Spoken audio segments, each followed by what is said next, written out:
ನಮಸ್ತೆ ಆತ್ಮೀಯರೇ, ನಿಮ್ಮೆಲ್ಲರ ಹಿತೈಷಿ ಆಧ್ಯಾತ್ಮಿಕ ಚಿಂತಕ, ಶಿಕ್ಷಕ, ಚಿತ್ತಚೇತನ ಸ್ನೇಹಿತರೆ, ಇಂದಿನ ವಿಷಯ ಅವಮಾನ.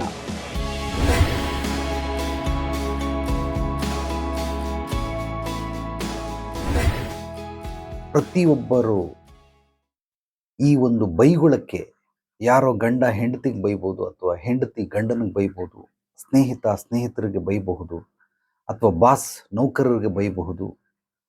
ಸೊ ಯಾರ್ಯಾರು ನೀವು ಜೊತೆಯಲ್ಲಿ ವಾಸ ಮಾಡ್ತೀರಾ, ಸಂಬಂಧದಲ್ಲಿ ಇರ್ತಾರೆ, ಇಂಥವರು ನಿಮ್ಮನ್ನ ಹೀಯಾಳಿಸಬಹುದು, ಬೈಬಹುದು.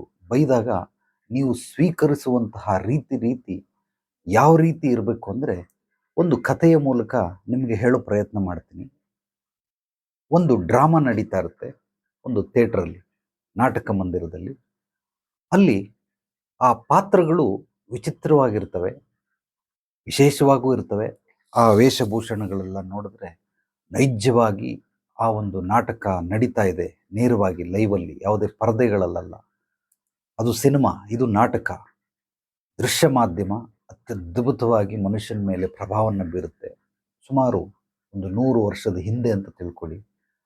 ಒಬ್ಬ ಊರಿನ ಮುಖ್ಯಸ್ಥ, ದೊಡ್ಡ ಶ್ರೀಮಂತ, ಒಬ್ಬ ಬಡವನಿಗೆ ದುಡ್ಡು ಕೊಟ್ಟಿಲ್ಲ, ಬಡ್ಡಿ ದುಡ್ಡು ಕೊಟ್ಟಿಲ್ಲ ಅಂತೇಳಿ ಅವನಿಗೆ ಕೆಲವರು ಕೂಲಿ ಕಾರ್ಮಿಕರಿಂದ ಒಡಿಸ್ತಾ ಇರ್ತಾನೆ. ಅಂದರೆ ಅವ್ರ ಚಮಚಗಳಿಂದ ಅವನಿಗೆ ಒಡಿಸ್ತಾ ಇರ್ತಾನೆ, ಚಾಟಿ ತಗೊಂಡು ಹೊಡಿತಾ ಇರ್ತಾರೆ. ಆ ಒಂದು ದೃಶ್ಯವನ್ನ ನೋಡ್ತಿದ್ದಂತಹ ಪ್ರೇಕ್ಷಕರು ಬಹಳ ಕೋಪಗೊಂಡು ಆ ನಾಟಕ ಅನ್ನೋದನ್ನ ಮರೆತು ಸ್ಟೇಜ್ ಮೇಲೆ ಹೋಗಿ ಆ ಶ್ರೀಮಂತನ ಹಿಡ್ಕೊಂಡು ಚೆನ್ನಾಗಿ ಹೊಡೆದಾಕ್ಬಿಡ್ತಾರೆ. ಒಂದು 4-5 ಜನ ಭಾವುಕರಾಗಿ ಆ ಬಡವನನ್ನ ಎತ್ತಿ ಇವನಿಗೆ ಹೊಡಿತಾರೆ. ಆ ಬಡವನಿಗೆ ಶಿಕ್ಷೆ ಕೊಡುವಂಥವ್ರಿಗೂ ಕೂಡ ಎಲ್ಲರೂ ಸೇರ್ಕೊಂಡು 4-5 ಜನ ಹೊಡೆದು ಬಿಡ್ತಾರೆ.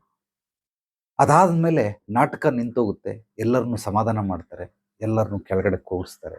ಆಗ ಈ ನಾಟಕದಲ್ಲಿ ಒದೆ ತಿಂದಂತಹ ಶ್ರೀಮಂತ, ಆ ಊರು ಮುಖ್ಯಸ್ಥ, ಸ್ಟೇಜ್ ಮೇಲೆ ಬಂದು ಮಾತಾಡ್ತಾನೆ. ಬಟ್ಟೆ ಎಲ್ಲ ಹರಿದೋಗಿರುತ್ತೆ, ಸ್ವಲ್ಪ ರಕ್ತ ಕೂಡ ಸೋರ್ತಾ ಇರುತ್ತೆ, ಆದರೆ ರಕ್ತವನ್ನು ಒರೆಸ್ಕೊಳ್ಳೋದಿಲ್ಲ. ಅಳ್ತಾ ಇರ್ತಾನೆ, ಅವನಿಗೂ ಭಾವುಕನಾಗಿರ್ತಾನೆ, ಅಳ್ತಾನೆ. ಆಗ ಒಂದು ಮಾತನ್ನು ಹೇಳ್ತಾನೆ ಆತ. ಎಂಥ ಅತ್ಯದ್ಭುತವಾದ ಮಾತು ಅಂದರೆ, ನಾನು ಮಾಡುತ್ತಿರುವ ನಾಟಕ ನಿಮಗೆ ಅಷ್ಟು ನೈಜವಾಗಿ ಕಂಡಿದೆ, ಇದನ್ನ ನಾಟಕ ಅನ್ನೋದನ್ನ ಬಂದು ಮರೆತು ನನ್ನನ್ನ ನೀವು ಹೊಡೆದ್ರಿ, ನನಗೆ ಶಿಕ್ಷೆ ಕೊಟ್ರಿ, ಬಹಳ ಸಂತೋಷ ಆಯಿತು.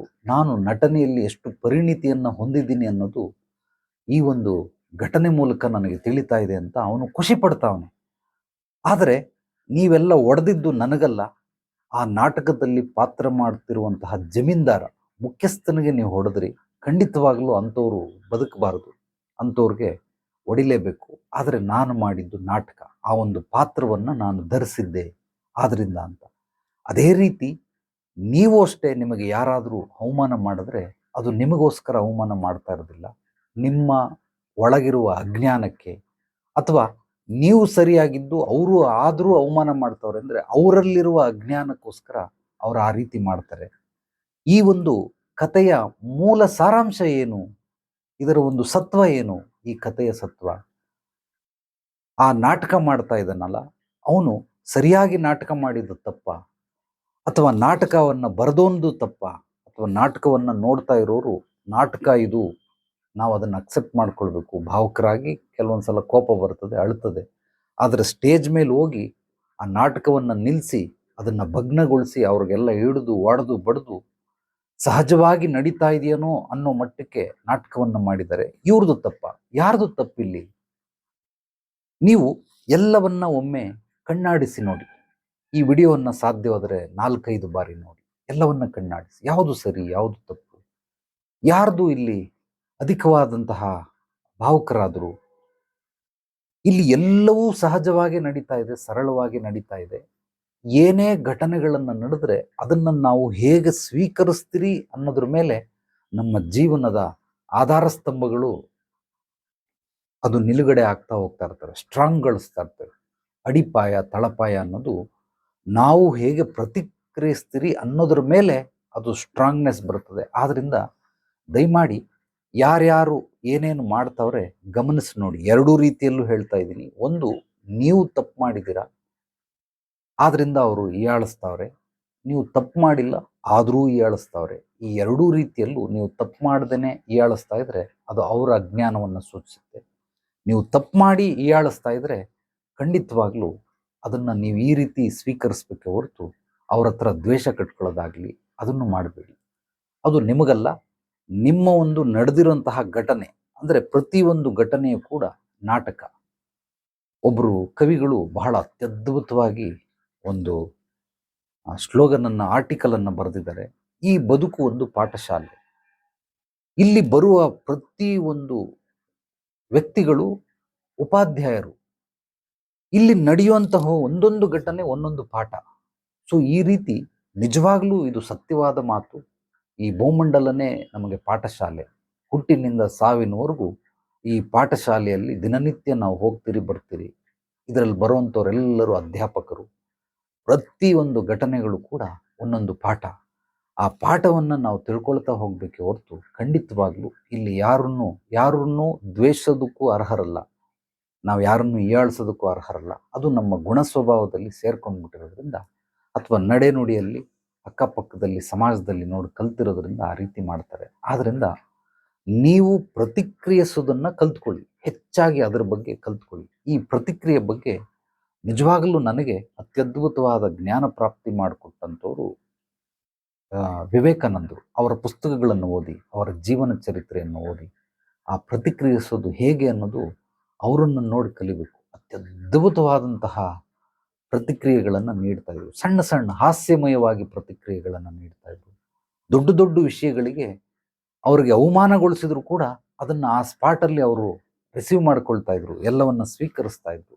ಅದಾದ ನಂತರ ಸ್ವೀಕರಿಸೋದು ಮಾತ್ರ ಅಲ್ಲ, ಅದನ್ನು ಸರಿಪಡಿಸೋದಕ್ಕೂ ಕೂಡ ಅವರ ಒಂದು ನಡೆ ನುಡಿಯಿಂದ ಅವರು ತಿಳ್ಕೊಳ್ಳೋ ರೀತಿ, ಅರ್ಥ ಮಾಡಿಸೋ ರೀತಿ ಮಾಡ್ತಾ ಇದ್ರು. ನಿಜವಾಗ್ಲೂ ಅದ್ಭುತವಾದಂತಹ ವ್ಯಕ್ತಿತ್ವ ವಿವೇಕಾನಂದ. ಅಂದರೆ ನನಗೆ ಇಂಥ ಮಹಾತ್ಮರೆಲ್ಲ ವ್ಯಕ್ತಿ ಅಂತ ಖಂಡಿತವಾಗ್ಲೂ ಕಾಣಿಸಲ್ಲ. ಅಂಥವ್ರನ್ನ ನಾನು ತತ್ವ ಅಂತ ಕರಿತೇನೆ. ಆದ್ದರಿಂದ ಆ ಒಂದು ತತ್ವಗಳನ್ನು ನಾವು ನಮ್ಮ ಜೀವನದಲ್ಲಿ ಮೊದಲು ತಿಳ್ಕೊಂಡು ಅರ್ಥ ಮಾಡಿಕೊಂಡು ಅಳವಡಿಸ್ಕೊಳ್ಳುವಂತಹ ಪ್ರಯತ್ನ ಮಾಡಬೇಕು.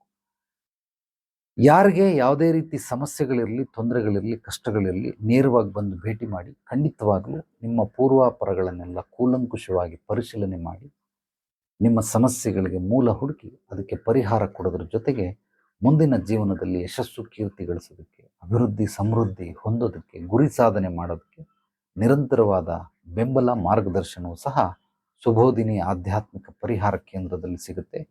ಈ ಒಂದು ಜೀವನ ದರ್ಶನ ಅನ್ನುವ ಕಾರ್ಯಕ್ರಮವನ್ನು ದಿನನಿತ್ಯ ನೀವು ತಪ್ಪದೆ ನೋಡಿ. ನೀವು ಕೇಳುವಂತಹ ಎಲ್ಲ ಪ್ರಶ್ನೆಗಳಿಗೆ ನಾನು ವಿಷಯಗಳನ್ನಾಗಿ ಮಾಡಿ ಅದಕ್ಕೆ ಉತ್ತರಗಳನ್ನು ಕೊಡೋದಕ್ಕೆ ಬಯಸ್ತೀನಿ. ನಮ್ಮ ಚಾನಲನ್ನು ಮೊದಲನೇ ಬಾರಿ ಭೇಟಿ ನೀಡಿದರೆ ತಪ್ಪದೇ ಮರೆಯದೆ ಸಬ್ಸ್ಕ್ರೈಬ್ ಮಾಡಿ, ಲೈಕ್ ಮಾಡಿ, ಕಮೆಂಟ್ ಮಾಡಿ. ನಿಮ್ಮ ಅನಿಸಿಕೆ ಅಭಿಪ್ರಾಯಗಳನ್ನು ನನ್ನ ವಾಟ್ಸಪ್ ನಂಬರ್ ವಾಯ್ಸ್ ಮೆಸೇಜು ಕೂಡ ಕಳಿಸಬಹುದು. ಈ ಒಂದು ವಿಡಿಯೋವನ್ನು ನಿಮ್ಮೆಲ್ಲ ಸ್ನೇಹಿತರಿಗೆ, ಆತ್ಮೀಯರಿಗೆ, ವಾಟ್ಸಪ್ ಗ್ರೂಪ್ಗಳಿಗೆ, ಯಾವುದ್ಯಾವುದು ಸೋಷಿಯಲ್ ಮೀಡಿಯಾ ಇದೆ ಅಲ್ಲೆಲ್ಲ ನೀವು ಶೇರ್ ಮಾಡಬಹುದು. ಧನ್ಯವಾದಗಳು. ಎಲ್ರಿಗೂ ಒಳ್ಳೆಯದಾಗಲಿ. ನಾಳೆ ಮತ್ತೆ ಭೇಟಿಯಾಗೋಣ ಮತ್ತಷ್ಟು ಸತ್ವಭರಿತ ವಿಚಾರಗಳೊಂದಿಗೆ. ಎಲ್ಲರೊಳಗಡಗಿರುವ ಭಗವಂತನಿಗೆ ನನ್ನ ಭಕ್ತಿಪೂರ್ವ ಪ್ರಣಾಮಗಳು. ಸರ್ವೇ ಜನೋ ಸುಖಿನೋ ಭವಂತು. ಶುಭರಾತ್ರಿ.